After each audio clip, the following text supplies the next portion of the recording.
Иә, 1941-1945 жылдар. Жалпы адамзат баласы үшін үлкен тарихи трагедия болған жылдар. Кеңес одағы үшін ғана емес, жалпы қазақ елі үшін де қайғы қасіретімен, сондай қиындығымен еске оралатын жылдар. Себебі сол жылдарда отанын, елін қорғап, толарсақтан саз тобығынан қан кешкен талай боздақтар, талай ерлеріміз шейіт болды. Сол ерлердің жарқын бейнесі әлі есімізде. Олардың ерліктерін келешек ұрпаққа насихаттау үшін сіздердің назарларыңызға жарқын бейнесін ұсынбақпыз. Жойылсын жалғызсыз соғыс деген оғдасы мәңгіге жойылсын.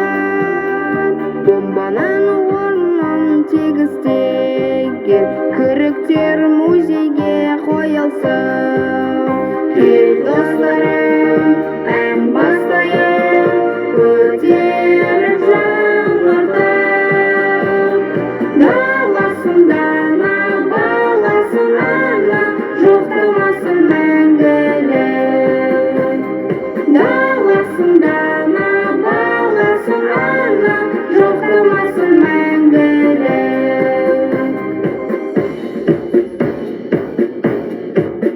Көктесін жас ағаш одан әрі, өткен күн қайтадан жанбайды. Сұлудың кестелі орамалы, сүртсін тек тершіген маңдайды. Кел достарым, ән бастайық, көтеріп жаңғыртып. Даласында баласын ана, жоқтамасын мәңгілік. Даласында баласын ана, жоқтамасын мәңгілік.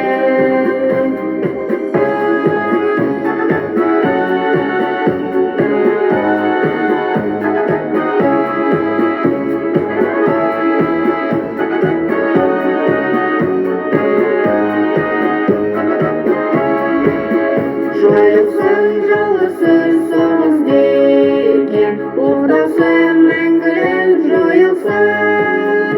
Әлемнің бар сәби балалары тұрсын тек ұйқысы қанған соң. Тарихтан соғыс жайлы көрдік біліп, сондықтан да етемін ерлік толық. Басқа ұлтты білмеймін, менің ойым қазағыма біткен тек өр мықтылық. Ұлтымды отырғанда салыстыра, ойыма ойлар келіп тоғысты да, қазақты өр мықты деп тануыма кешегі ұлы отан соғыс куә. Қазағым, құдіретіңді байыптар кім, ғажаппен мекенісің ғайыптардың, қыздарыңа берген ғой қасиетті ерлеріне бітпеген кей ұлттардың. Себебі талай қызың майдан барды, намыспен биік қылып қойғанда арды, елінде бүлік ашқан жауыздарды жерінде қаламады сайрандауды. Ал ерлерді деп білем ердің ері, ет жүрегі елім деп ел жүреді. Ғазиз басы кетсе де құлға айналып көксеген жұртының елдік еді. Өшпейді ерліктерің санамдағы, тымыстық көрінеді маған бәрі.